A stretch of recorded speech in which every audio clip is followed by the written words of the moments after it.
Hai, Assalamualaikum semuanya. Bertemu lagi dengan saya masih di pembahasan mengenai hukum Coulomb. Kita akan menghitung intensitas medan listrik yang disebabkan oleh muatan yang berbentuk selimut tabung dengan radius tertentu. Titik pengamatan di mana kita akan menghitung intensitas medan listrik ini terletak pada sumbu Z dan sumbu tabung juga terletak pada sumbu Z. Supaya lebih jelas, mari kita saksikan video berikut ini. Oke, sekarang kita akan menghitung besarnya intensitas medan listrik di titik P yang juga terletak pada sumbu Z yang disebabkan oleh distribusi muatan ρS yang berbentuk selimut tabung dengan radius A dan tinggi tabung adalah B. Ini adalah prosedur perhitungan yang harus kita lakukan untuk mendapatkan intensitas medan listrik jika kita menggunakan hukum Coulomb. Dan langkah pertama, kita menggambarkan posisi muatan dan titik pengamatan. Titik pengamatan terletak pada sumbu Z dan posisi muatan adalah selimut tabung dengan radius A dan tinggi dari tabung adalah B. Nah, sekarang kita tentukan posisi dari DQ, di mana DQ saya gambarkan merupakan sebagian dari kulit tabung, di mana tinggi dari sebagian kulit tabung tersebut adalah DZ, sedangkan sisi bawahnya memiliki panjang A dikalikan dengan DV.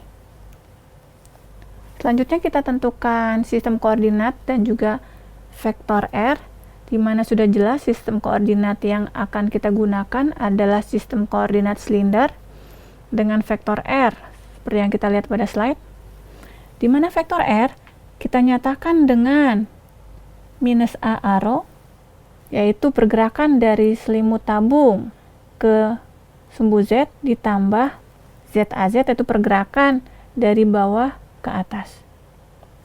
Sekarang kita masuk ke langkah keempat, yaitu menentukan magnitud dari vektor R, menentukan vektor satuan AR, dan juga nilai dari DQ, di mana vektor R sudah kita dapatkan sehingga vektor satuan AR dapat kita lihat pada slide.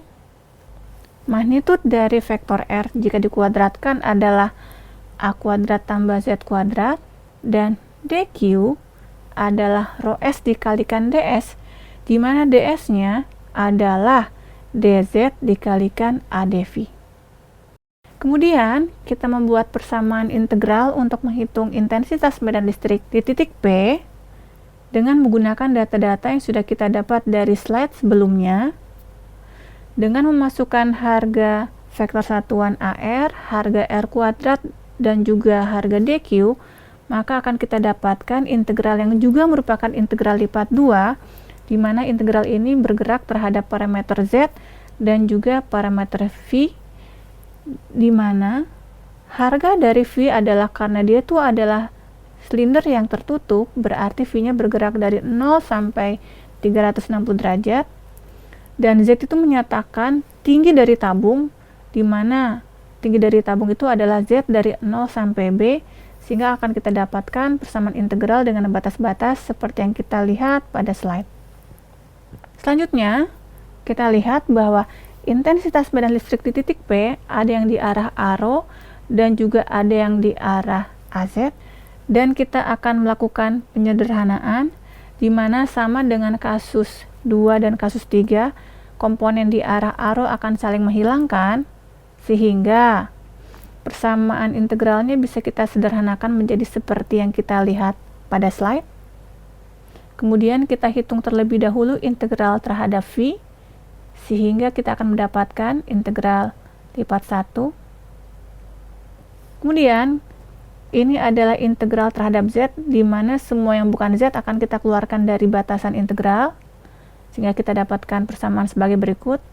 Dan kemudian kita hitung, maka besarnya intensitas medan listrik di titik P yang disebabkan oleh muatan berbentuk selimut tabung dapat kita lihat seperti pada slide. Sekarang kita perhatikan bahwa arah dari intensitas medan listrik, yaitu arah AZ di sini, adalah arah yang searah terhadap sumbu dari tabung. Jadi, jika si tabung sumbunya terletak pada sumbu Y, maka jika kita ingin menghitung besarnya intensitas medan listrik di titik P yang juga terletak pada sumbu Y, maka arah intensitas medan listrik adalah searah dengan sumbu Y, yaitu di arah AY. Semoga dengan menyaksikan video tadi, kalian sudah paham cara menghitung intensitas medan listrik di sebuah titik yang disebabkan oleh berbagai bentuk muatan dengan berbagai jenis distribusi. Video ini merupakan video terakhir yang membahas mengenai hukum Coulomb. Untuk tugas selanjutnya di rumah, saya harap kalian dapat lebih kreatif dengan membuat contoh kasus yang kelima, di mana muatan yang terlibat terdistribusi per satuan volume, sehingga nantinya kalian akan bertemu dengan persamaan integral lipat 3. Selain itu, kalau kita amati dari video yang membahas contoh kasus pertama sampai keempat, muatan yang terlibat adalah muatan yang posisinya sederhana. Contoh, untuk kasus pertama, muatan terletak pada sumbu Z. Untuk kasus kedua, muatan terletak pada bidang Z sama dengan 0. Sebagai latihan di rumah, coba kerjakan suatu soal di mana posisi muatan terletak di sumbu atau bidang yang lain. Oke? Materi yang akan kita bahas di minggu berikutnya adalah mengenai medan magnet dan juga integral vektor. Terima kasih dan sampai jumpa.